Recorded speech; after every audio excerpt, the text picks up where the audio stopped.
এক দফা দাবিতে বরিশাল ইঞ্জিনিয়ারিং কলেজ শিক্ষার্থীদের মহাসড়ক অবরোধ। ববির কর্মচারীদের নির্ধারিত পোশাক পরা বাধ্যতামূলক। পিরোজপুরে চলাচল শুরুর আগেই খালে ভেঙে পড়ল ৬ কোটি টাকার সেতু। সাবেক এমপি বরিশাল বিএনপি নেতাকে খুনের হুমকি। দেশকে দুর্নীতিমুক্ত করতে হলে পিআর পদ্ধতির বিকল্প নেই, চরমোনাই পীর। পটুয়াখালীতে আবাসিক হোটেলের কক্ষে ঢুকে নারীকে মারধর। দুমকিতে ভুল রিপোর্টে স্বাস্থ্য ঝুঁকিতে শিশু। বরিশাল টেক্সটাইল কলেজে তালা ঝুলিয়ে ক্লাস পরীক্ষা বন্ধ করে দিল শিক্ষার্থীরা। আসসালামু আলাইকুম। বরিশাল নিউজ থেকে রাত ৯টার শীর্ষ সংবাদে আমি ফারহানা করিম তুলি। এতক্ষণ শুনলেন সংবাদ শিরোনাম, এখন বিস্তারিত।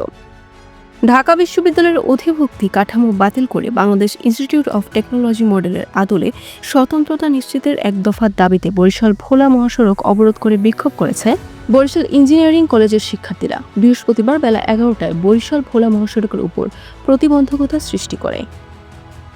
বরিশাল বিশ্ববিদ্যালয়ের রেজিস্ট্রার অফিস থেকে জারি করা এক অফিসিয়াল নোটিশে জানানো হয়েছে, বিশ্ববিদ্যালয়ের পক্ষ থেকে যেসব কর্মচারীদের নির্ধারিত পোশাক সরবরাহ করা হয়েছে তাদের জন্য তা পরিধান করা এখন থেকে বাধ্যতামূলক। নিম্নমানের নির্মাণ সামগ্রী ব্যবহার করা ও শিডিউল অনুযায়ী কাজ না করায় পিরোজপুরের নেসারাবাদে একটি গার্ডার ব্রিজ নির্মাণ করে তা ভেঙে ফেলতে হয়েছে। নির্মাণ ব্যয় ধরা হয়েছিল ৫,৭৩,৫৭,০০০ টাকা। মঙ্গলবার ওই ব্রিজের সংস্কার কাজ শুরু করার আগেই ব্রিজের পুরো স্ল্যাব ভেঙে পড়ে খালে। বরিশাল বিএনপি নেতা ও সাবেক এমপি মেজবা উদ্দিন ফরহাদকে গালিগালাজ করা সহ হত্যার হুমকি দেওয়া হয়েছে।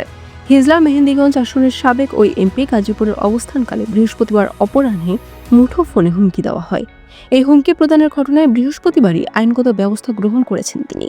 ইসলামী আন্দোলন বাংলাদেশের আমির মুফতি সৈয়দ মোহাম্মদ রেজাউল করিম বলেছেন, বাংলাদেশকে দুর্নীতি, চাঁদাবাজি ও টেন্ডারবাজি মুক্ত করতে হলে সংখ্যানুপাতিক প্রতিনিধিত্ব ভিত্তিক নির্বাচন পদ্ধতি চালুর কোনো বিকল্প নেই।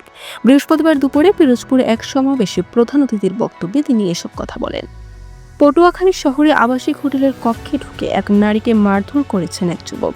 গতকাল বুধবার বিকেলে শহরের পল্লী বিদ্যুৎ কার্যালয় এলাকার মহাসড়ক সংলগ্ন একটি হোটেলে এই ঘটনা ঘটে।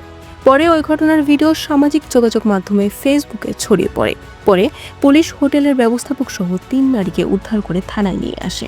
পটুয়াখালীর দুমকি উপজেলায় এক শিশুর ভুল রোগ নির্ণয়ের ঘটনায় স্বাস্থ্য ব্যবস্থার ভয়াবহ দুর্বলতা ও অনিয়ম উঠে এসেছে। ৬ বছর বয়সী নাজিফা আক্তারকে নিয়ে তার দাদি চিকিৎসকের পরামর্শ নিতে গিয়ে পড়েছেন চরম হয়রানিতে। স্থানীয় diagnostic centre new life digital medical services ভুল রিপোর্ট দিয়ে শিশুটিকে গুরুতর স্বাস্থ্য ঝুঁকিতে ফেলেছে বলে অভিযোগ উঠেছে। বরিশাল টেক্সটাইল ইঞ্জিনিয়ারিং কলেজের ৭ দফা দাবিতে টানা ৫ম দিনের মতো চলছে শাটডাউন ও বিক্ষোভ। বৃহস্পতিবার কলেজের প্রশাসনিক ভবনে তালা ঝুলিয়ে ক্লাস ও পরীক্ষা বন্ধ করে দেন শিক্ষার্থীরা। আন্দোলনের অংশ হিসেবে শিক্ষার্থীরা বস্ত্র ও পাট মন্ত্রণালয়ের কুশপুত্তলিকা দাহ করে প্রতীকী প্রতিবাদ জানান। বরিশাল নিউজ।